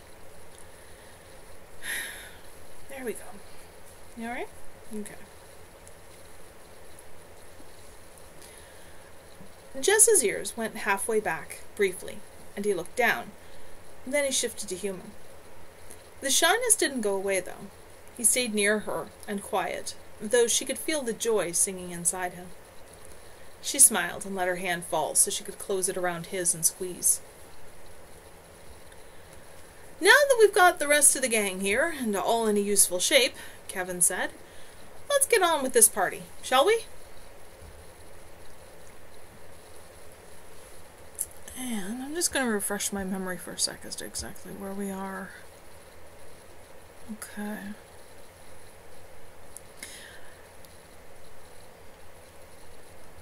Yeah, I'm going to keep going just a little bit longer because we're actually fairly close to a major break.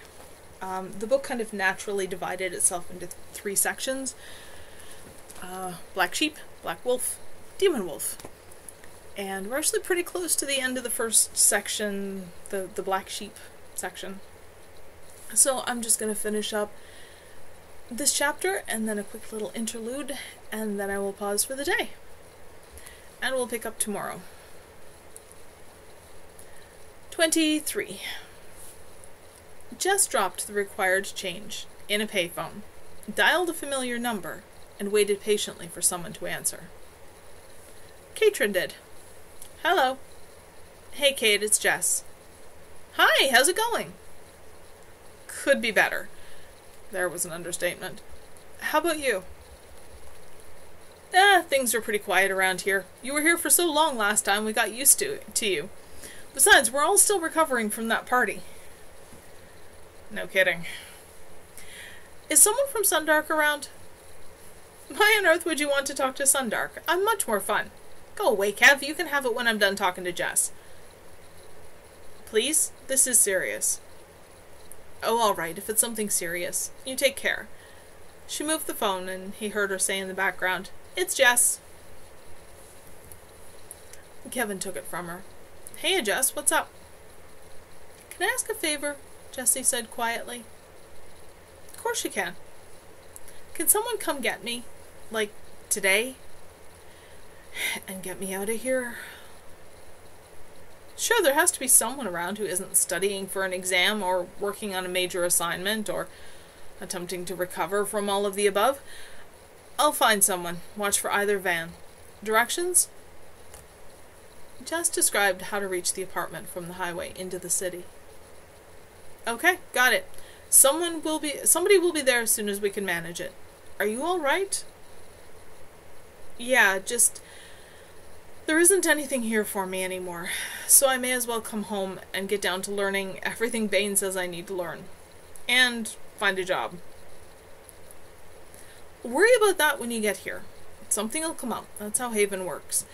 I'll go see who I can round up. You want to talk to Kate again? I'd better go get my stuff together, what there is of it.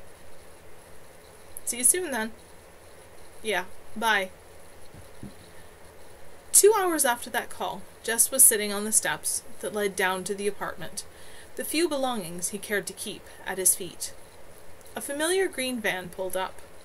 He scooped up his backpack and opened the sliding door. Flynn was driving. Liam had the other front seat, and Naomi and Gwyn were in the back. "Would have been boring to come alone," Flynn explained. "Well, come on," Naomi said, as Gwyn got up to greet Jess affectionately. Jess chuckled, still not used to being able to understand canine, and scratched him behind his ears before tossing his things in and settling himself across from Naomi. "You're upset," Liam observed quietly. Damned empathic healers. What had Eveline said? Healer gifts were the only magic wolves had very little resistance to. "I just had a fight with Shane that I'd rather not talk about. I'd far rather just leave this damn city somewhere far behind and start over." "Wish granted," Flynn said, turning the van around in a nearby driveway. "And that may be the most honest thing you've ever said to any of us." Jess leaned back against the carpeted wall. The bewilderment and hurt were fading a little, here with his friends. Gwyn gave him a hopeful look, so Jessie smiled and stroked his soft grey fur. "I think I like having friends." "Liam," Naomi said, "will you read me the rest of that article?" "What article?" Jess wondered. "There's a newspaper that comes out once a month, called the Quicksilver Sphinx," Liam explained. "Nick and another friend, Brittany, do most of the work, and the last thing written every month is Nick's space to tell everyone the gossip and what's coming up. June's just came out a couple of days ago." "How come I've never seen it?" "Because it covers topics like..." He lifted the paper in his lap. "Historical blacksmithing magic, the origins of the Haven deck of not really tarot cards, the witches get together in May, a humorous, hilarious actually, description of werewolf dominance, uses for mage silk..." "I get the picture. I take it this stays inside Haven." Why have I got a hair tickling here? Probably a cat hair. "A few always end up in the other mixed villages, and a few of theirs always reach us, but usually." "Uh-huh. So which one were you reading?" "The tarot one." "Go back to the beginning," Naomi suggested, "so Jess can hear it. Then you can read the dominance one. We can all use a laugh, I think." Liam complied. Jess listened in fascination, still petting Gwyn, and stopped thinking about hurting and about Shane. Section break. Shane, sitting on the mattress, hugging his knees to his chest, listened to the sounds of the van stopping, then driving away, taking Jess off the streets to somewhere he wouldn't need Shane to watch out for him anymore, somewhere he had more of a future than living day to day. The tears inside were frozen in ice. When was the last time he had cried? Sometime before he found Jess roaming the streets, alone at 15, and knew he could at least make amends in a small way. No more Jess rambling on about street gossip. No more curling up together to sleep. Things were going to be so lonely and cold. Didn't matter. Jess would be safe. Surely they'd never find him now. He'd have a home and a family, and be happy. That mattered. Did he really have any right to ask for more? Even to ask that it not hurt so bad? There were things to do. The rent wouldn't appear out of nowhere, and if he was going to eat, he had to go find it himself. He rested his head on his knees, searching inside for some reserve of strength to take him through this. It wasn't altogether surprising that he found none. Maybe he would just stay right here until he felt like he could face the world again. Section break. Intent on trailing a hare, Rebecca wriggled under a cedar rail fence into a woodlot and followed the scent trail across the rusty red needles blanketing the ground, right through the woodlot and to another fence. More wriggling. The wind brought her familiar scents. Hidden by the brush along the fence, she paused and crouched flat. Bane, fur form, stalked a hare, grazing peacefully on the lush June clover, quite likely the one she had been tracking. Watching intently, a little to one side, was a smaller wolf, midnight black. So, Jesse had healed after all, had he? And been accepted as part of Bane and Eveline's pack. Poor whelp. He had no idea what frustration lay ahead, knowing that he had the potential to live wild, and must make choices that would bind him. Either live here, strangled by too many wolves, or go somewhere else and have to hide always. Jesse gathered himself and pounced mischievously at Bane, just before the alpha wolf attacked. Bane growled softly as the hare bolted, bit him lightly over his muzzle in reproof, then licked his ear. The larger wolf bounded a few yards away, looked expectantly at Jesse, and heartbeats later they were chasing each other around the pasture, hunting lessons forgotten. Jesse yelped and stumbled. A rock, a groundhog hole, any of a number of traps that lay in wait, and Bane circled back to check that he was all right. He was. He began to dig energetically. Groundhog hole, then. He'd certainly never catch it by digging. Then again, given the high spirits both were in, he might not be at all serious about it. Bane watched, plainly amused, while his black shadow turned black and brown. Jesse glanced up at him, tail thrashing at the air, then went back to his digging. Hopefully no one would be putting horses or cattle in this pasture soon. Jesse tired of that and frisked away, with Bane right on his heels. Halfway across the pasture, Bane stopped, and howled to the blue sky, to the sun just beginning to throw long shadows. Uncertainly, Jesse paced back and forth a couple of times, then added his own voice. It wavered, then steadied, though Rebecca thought he might consider pitching it differently. From farther away, other voices answered. What wolf could resist joining in on a howling session, if at all possible? She could, at the moment, though briefly she entertained thoughts of yielding to the temptation. But it would be better if they never knew she was here. All right, so her last desperate attempt at reclaiming Kevin had failed so spectacularly that she could no longer deny the truth.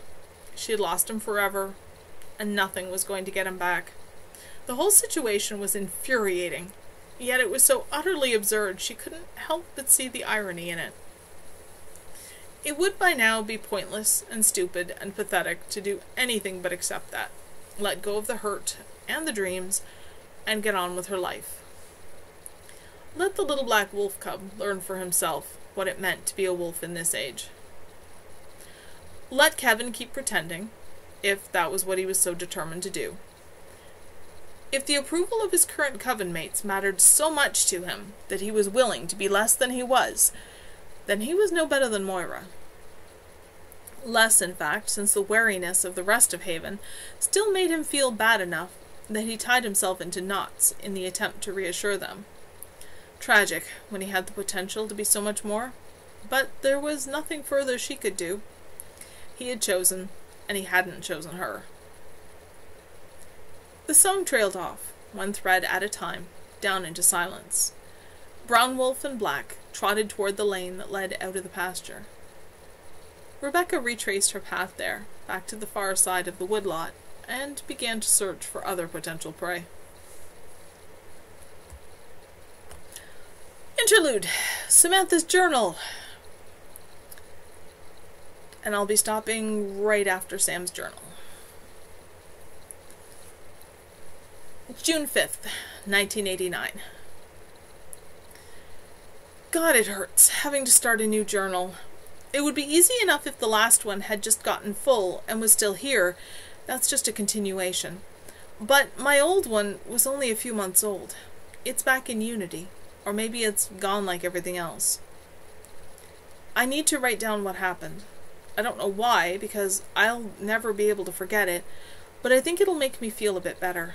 And I think I'll start way back at the first thing I can ever remember understanding about the past. I may be the last one left who remembers it. So at least if I write it down, it won't be completely lost if something happens to me. Alessandria, the wolf of Coven Starlock, which founded the first mixed village in Canada and called it Haven, had 6 wolf children, and a 7th child who was fathered by a demon. That 7th child was Cassandra, who grew up and fell in love with an Iroquois shaman, and they had 5 children. From them descend the Cassandra wolves, the demon wolves, who can fight demons on the mortal plane, the way most wolves fight predators. Sorry, just fixing a quick typo that I noticed there. Haven has always had an absolute categorical antipathy towards all demons, with no acknowledgement of the immense variation among the residents of an entire plane. That prejudice made the early Cassandra wolves and their nearest feel extremely unwelcome, and they had some very unpleasant experiences that finally led to their leaving Haven entirely. The Cassandra wolves disappeared into Haven legend, just a story. But not just a story to everyone. Some people saw the importance of their existence, and others supported them for more personal reasons. They rallied around them, at first for the sake of the Cassandra wolves, but before long they discovered that it was beneficial to all involved. Or at least, almost all. The numbers of elves and dryads and witches were too low to be sustainable within such a small pool. A few human gifts continued to appear, healing and psychic gifts, but most of the magic of that community centered around, appropriately enough, friendly and mutually beneficial relations with peaceful and well-intentioned demons. That would have been impossible in Haven, with the assumption that all demon interaction can only be based in blood and pain. The presence of the Cassandra wolves ensured safety during the years of experimentation and refinement. An occasional mistake wasn't really such a risk. As a result of feeling rejected by Haven, and thus by the other mixed villages, and not living with those who particularly need the protection of a coven bond with a wolf, the Cassandra wolves developed their own structures. They lived in small family packs that included non-wolf mates and close friends, but not covens as such. Thus, they tended to live more spread out. That made mutual support more difficult in many ways, and the broader community did its best to bridge the gaps. The community Sorry about that. The community maintained a tenuous contact with the mixed villages, keeping track of events there and occasionally recruiting new members, but taking care, always, to stay invisible. The existence of the Cassandra wolves and the magical system used by the community, and the special friends that help us with it, those would, it was firmly believed, be anathema to Haven and the villages, and would trigger at best more stringent ostracism, if not an outright crusade. For 150 years, the dream that grew ever stronger within the community was that of a village of their own. My parents were both born into that network, and I was raised within it. A couple of years ago, the dream came true. By pooling all resources, we had managed to buy land and have houses built, and could now move in. It wasn't easy, because we had to rely heavily on the nearest town, but that would only be until we could make ourselves more self-sufficient. The village was named Unity. There are some on the demon plane who have always seen the demon wolves as a threat and an abomination. And although only fire and earth are thought to have children, water does as well. Those children of water allied with the demons for some reason. Were we seen as trespassers, perhaps? In April this year, on the night of the dark moon, Unity died. I can't remember the details clearly. That damned song made everything all confused and dreamy while we were running. The cats, our special friends, gave their lives in the effort to warn us, instead of escaping, as I'm sure they could have. My Yuri woke me, and then demanded to go out, and he went toward the village. I don't know how many others they managed to reach. United, they might even have tried to stand off the attack. I'm sure, as far as I know, I'm the only survivor. If nothing else, I failed in my primary responsibility. I failed my families, both of them. I don't see how a 13-year-old, even one as smart as Jess is, could have survived after we were separated in the storm. I don't know what happened to Dana and her 2 other children. I don't know if my parents even made it out of their house. How could I have lost Jess? I don't think I can ever forgive myself for that. Ever. Jess's name, and those of his family, are hidden in the forest somewhere around Unity. I don't remember exactly where. It doesn't matter. They're safe there. The residue of all that demonic and magical activity will make it impossible for them to be found and misused. I'm in Haven now. I was found by a wolf, Brian, who took me home and put me in his own bed and waited while I slept off the shock. I woke up with days missing in my head. I don't remember getting here. Brian got me this book so I could write down the nightmares I've been having, and maybe take some of the venom out of them. I don't know what I'm going to do now. What's the point of... This hurts too much. I'm not writing any more right now. June 5th, 1994. 5 years ago, I made my first journal entry, after I lost everyone I cared about. I was sure Jess was dead, and that it was my fault, because I let him get lost. At least one Unity demon wolf survived, though. It's so good to have Jess here, and running happily with Brian and his pack, even if he still doesn't remember anything from before. Nick and Sonia talked Thomas into giving him a trial period at the brewery, waiting tables, and Jess passed with flying colors. It's part-time, true, but he doesn't need to pay rent or anything, so it'll be fine. Besides, I'll keep finding work for him here. Maybe next fall, I'll see if he'd be willing to watch the shop for me, so I can take a couple of daytime classes at the college without needing to close. Things are looking brighter than they have in a long time. So bright, in fact, that I have to put this down and go meet Brian at the library. I'm taking him out for supper at the brewery, just to celebrate being friends for 5 years. Just because. And that is the end of Sam's journal. It is also the end of part 1 of Black Wolf. We will get going on chapter 24 and part 2 tomorrow.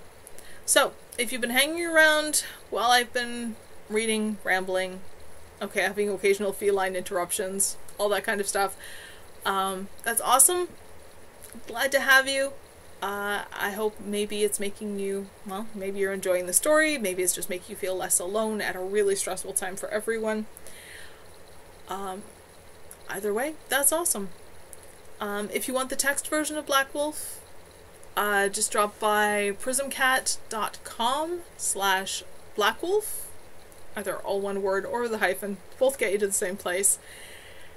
And you can find it there in multiple formats. The Wattpad version is the most up-to-date. Gotta work on those others. And I will be back tomorrow at roughly the same time, kitty cats permitting, to start all over again. Well, not start all over, but pick it up again where we left off. Okay? Everybody have a great evening, morning, night, whatever time it is in your part of the world. Stay safe, wash your hands, try to stay home if you possibly can, and see you later.